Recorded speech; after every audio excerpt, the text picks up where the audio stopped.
chapter 16. And we're going to start reading at 32. You got it? It says, when Jesus came into the coast of Syria, of Philippi, he asked his disciples, saying, whom do men say that I, the Son of Man, am? And they said, some say that thou art John the Baptist, some Elias, and others Jeremiah, or one of the prophets. And he saith unto them, but whom say ye that I am? And Simon Peter answered and said, thou art the Christ, the Son of the living God.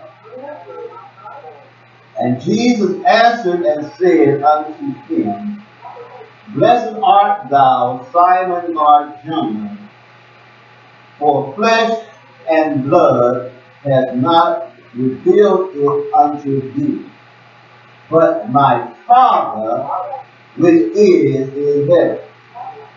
And I say also unto thee that thou art Peter, and upon this rock I will build my church, and the gates of hell shall not prevail against it.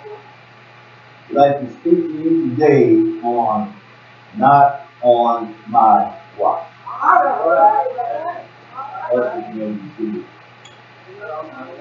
Every time the middle of my show up with my sister that asked me a while back, I got a message for you, got something.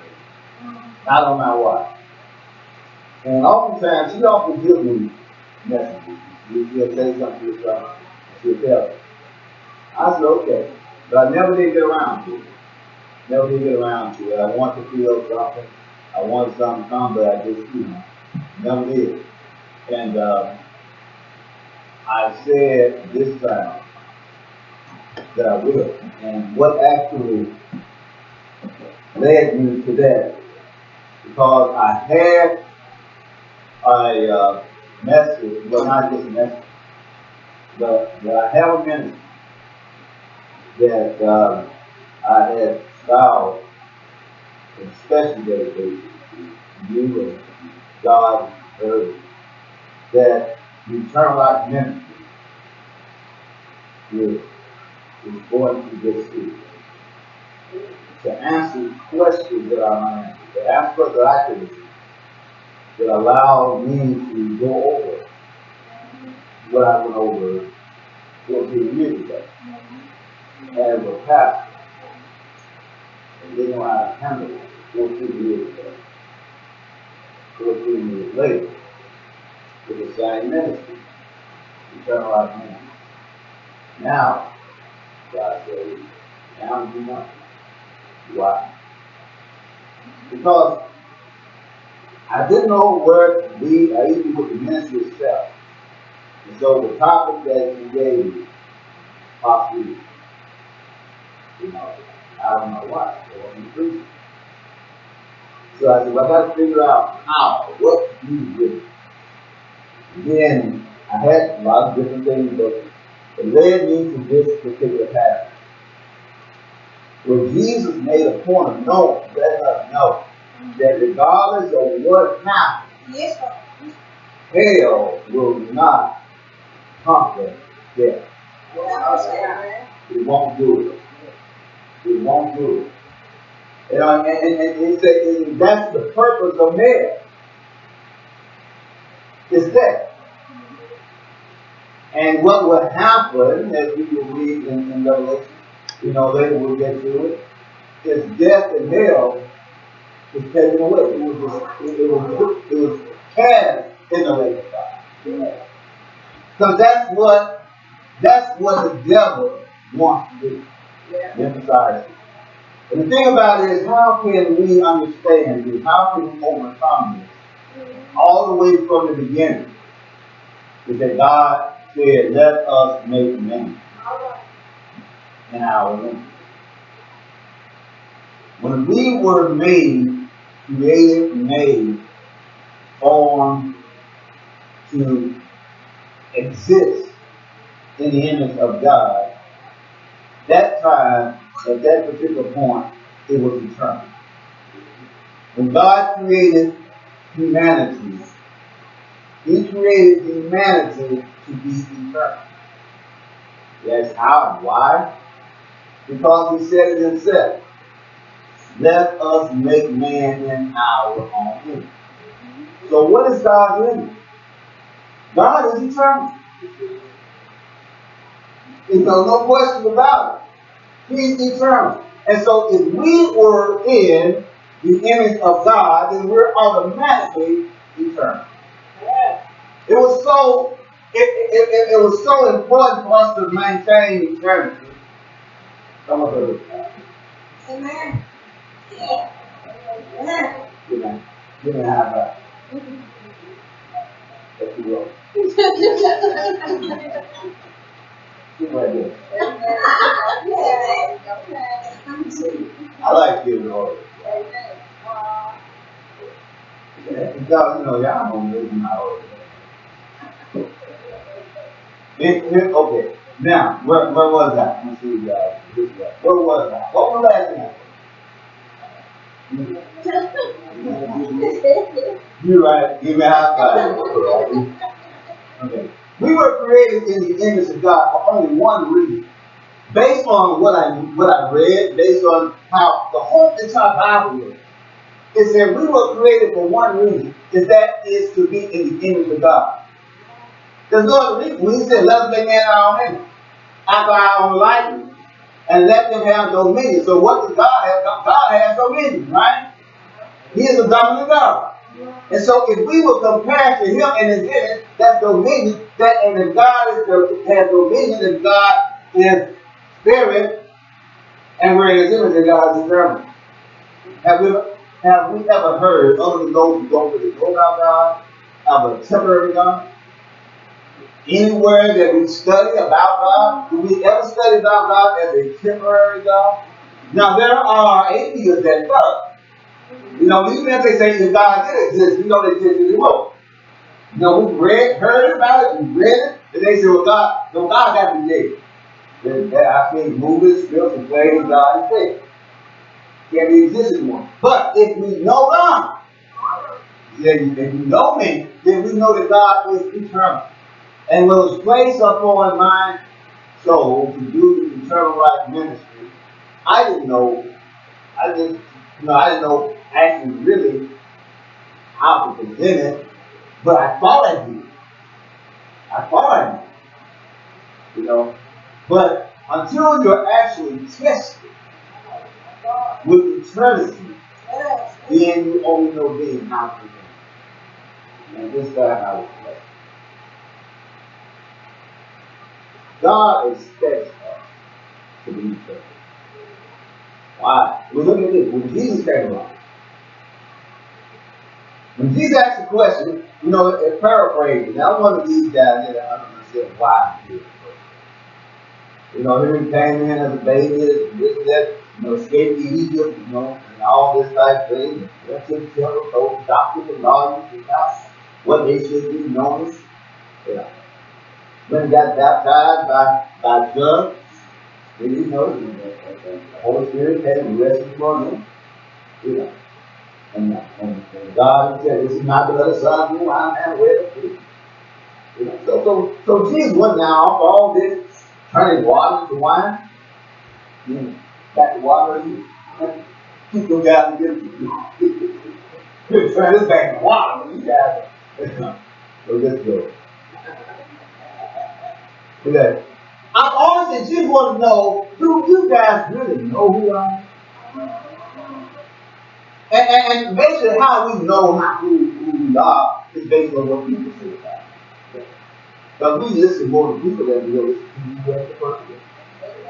I mean, honestly, even myself, y'all listen more to what people say about me and then question who I am. You know, I heard somebody say something about you. What did you hear me say? No, but I heard somebody say something. It's easy to believe what people say about you. And I'm not just trying to throw it off. No, I do it too. It's all easy to know somebody say, "Oh, what, you really? You like that?" So, Jesus, I want to, who do people say that I am? And they say, well, most of the time, not all the time you're going to say the truth. A lot of times you're going to say this stuff. Things that you might think that, people want to hear what people say.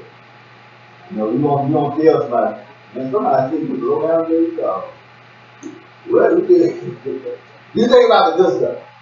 And who do they say that I am? And then they say some say that thou art John the Baptist. Now that's really good.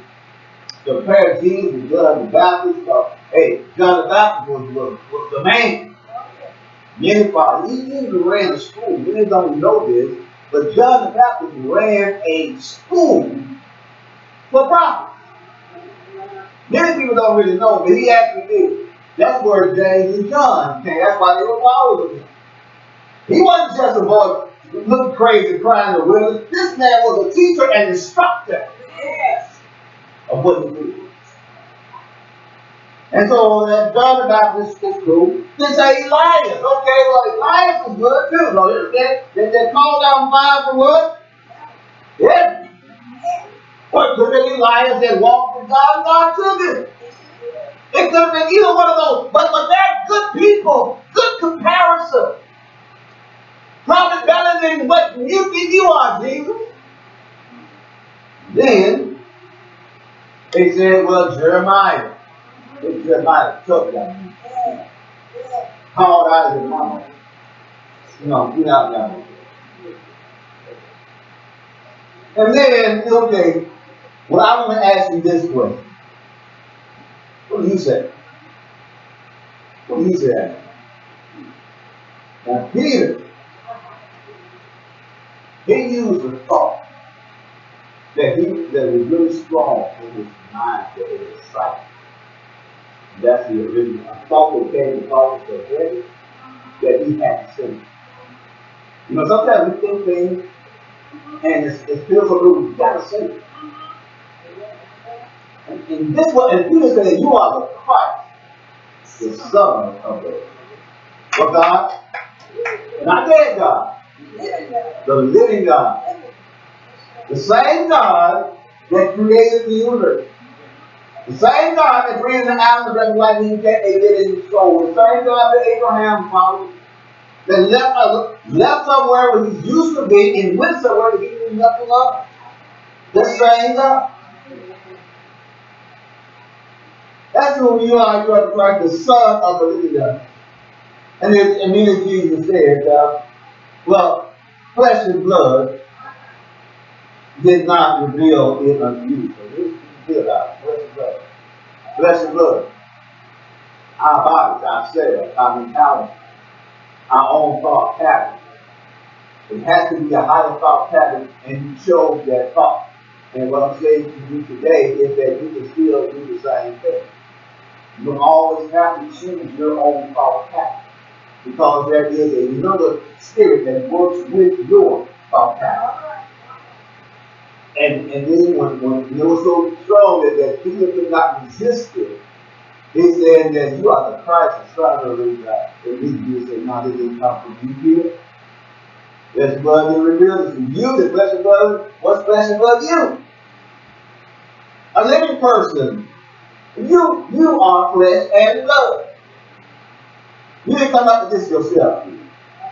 You probably said, oh yeah, I need it.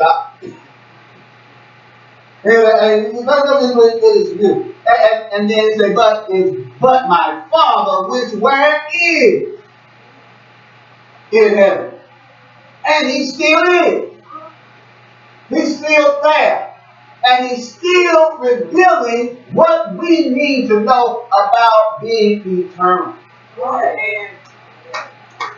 You know, it's hard to know what situation that we can get amongst ourselves and try to deal with certain things. And then understand that we call on the name of Jesus. And then he saves us. And then we know that we feel that we are saved. And then we automatically become eternal. Once again. That's why Jesus said born again. Because the first birth was the eternal birth. And then that died, and then you have to be born again back into eternity. Yeah. That's where it existed at first. That was God's plan at first. Was eternity. Not temporary, not death, but what it was eternal life. And so God now, when I was tested with it, having my broadcast, YouTube, just God eternal life ministry. I had no idea what I'm doing. I was good stuff that sounded good. I was not tested. I thought I was 14 years ago. And even prior to that, even 36 years ago, when I was not even in the ministry, I thought I was tested, but I wasn't. I questioned ministry itself too. I questioned anybody who was a minister, who could not pray to God and ask for a miracle. I question everybody that called themselves a miracle. You can't pray your own God. Ask him for a miracle. Who was that miracle you going to do? Yeah, I questioned it. But I went and I led a treacherous life. But it changed.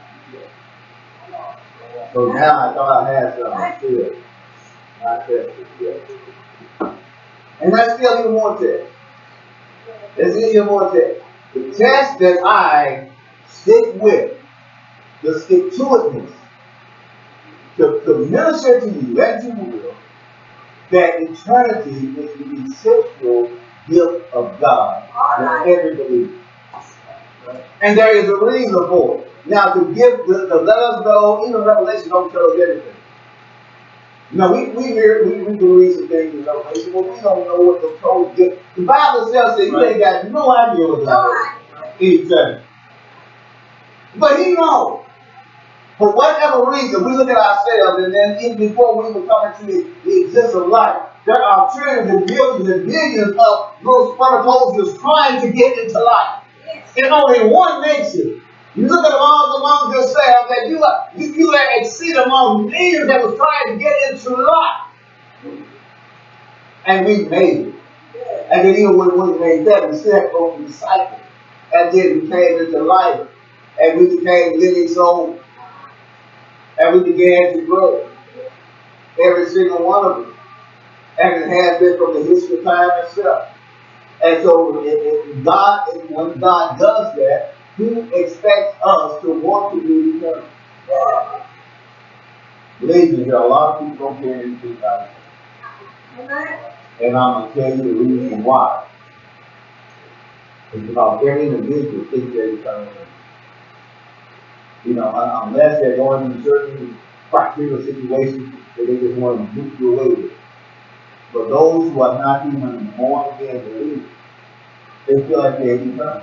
And even you, before you became born again, you felt eternal. You didn't feel like you were going to die. You didn't even think about that. Every moment of your existing life, you think eternal. If anybody will come to you and say they're going to take your life, you would run because you think eternal. Why? Because that's the way you were created from the beginning. It's to think eternal. And God wants to keep that going by giving us a way. And he did this through Jesus when Jesus said, up on this rock, yes, I build my church. What church are you building? The belief that I am the Christ, the Son of the living God. Where does that take us? To John 3:16. For God so loved the world that he gave his only begotten Son, that whosoever believes in him shall not perish, but be eternal.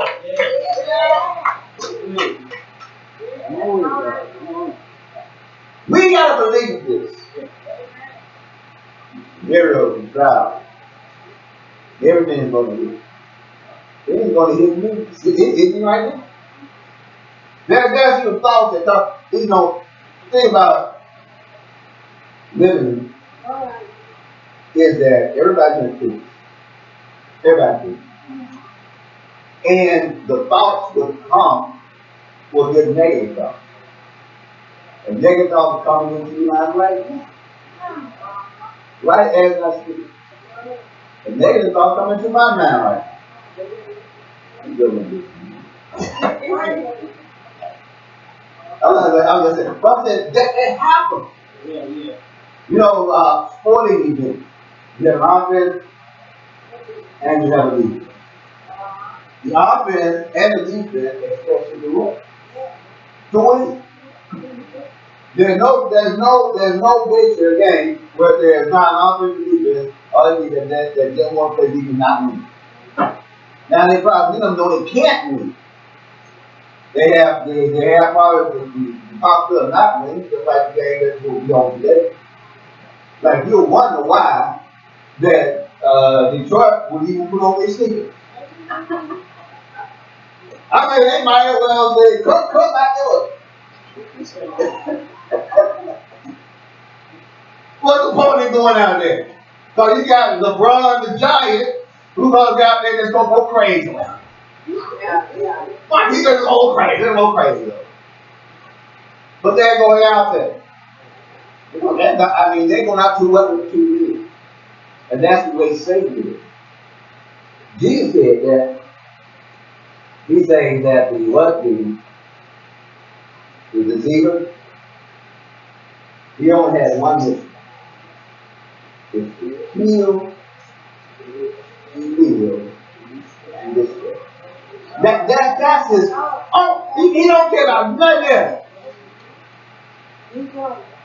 That's all he wants to do. And he'll do it deceptively by thinking he's not coming to kill. Yeah, I got you back.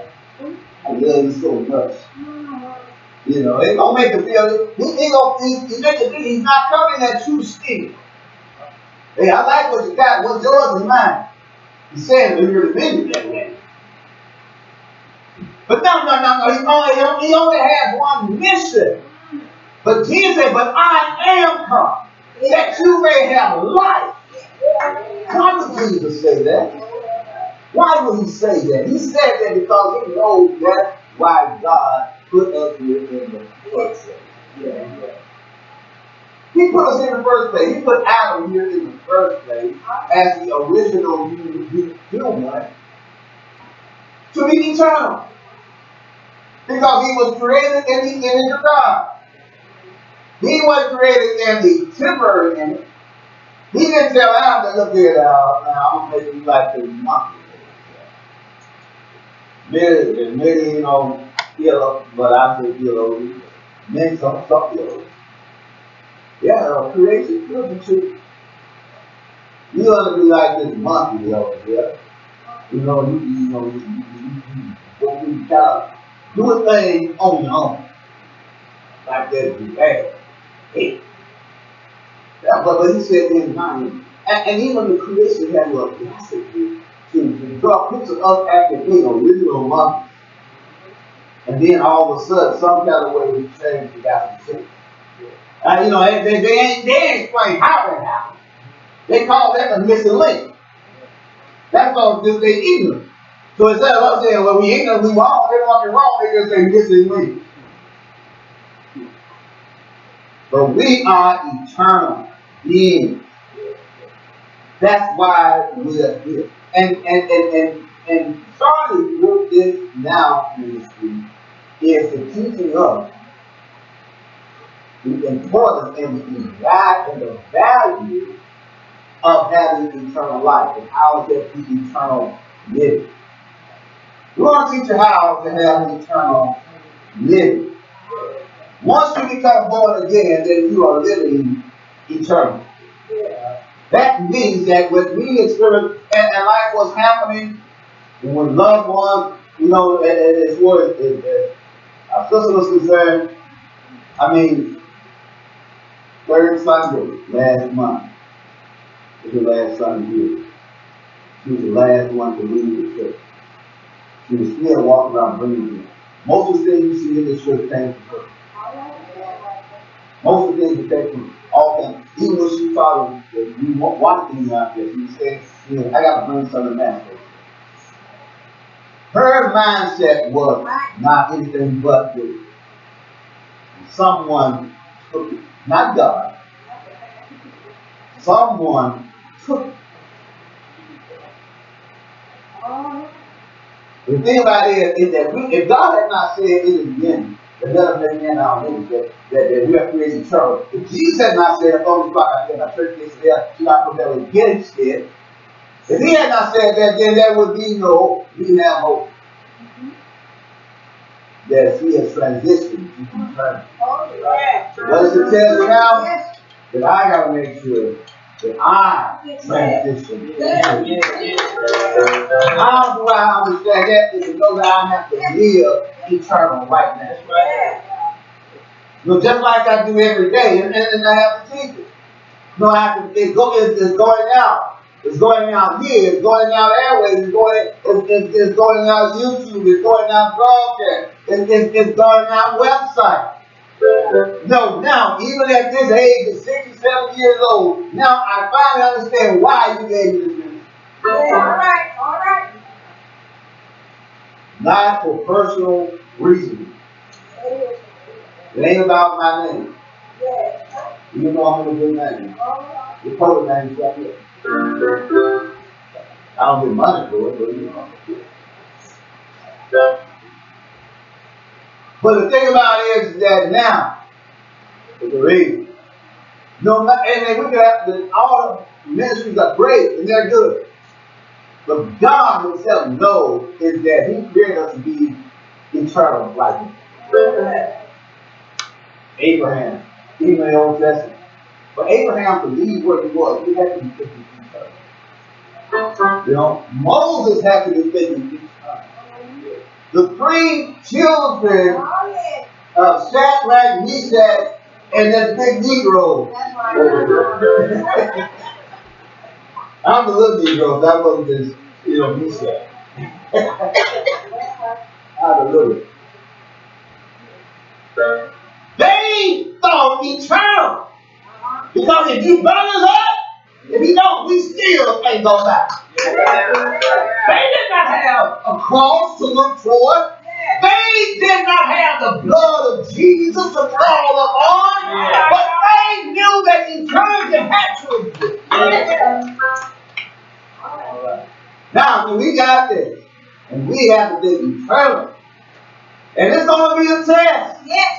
It's going to be a test of everything that you ain't no battle against nobody. Because the world out there do not think eternal. And not this way. They think eternal by being internal. That's not eternity. They don't think about anything else. They think man or woman, whoever it was, an animal that took our sister's life, they were not thinking eternal. Whether police find them or not, I'm not going to say it because I know God has already saw everything.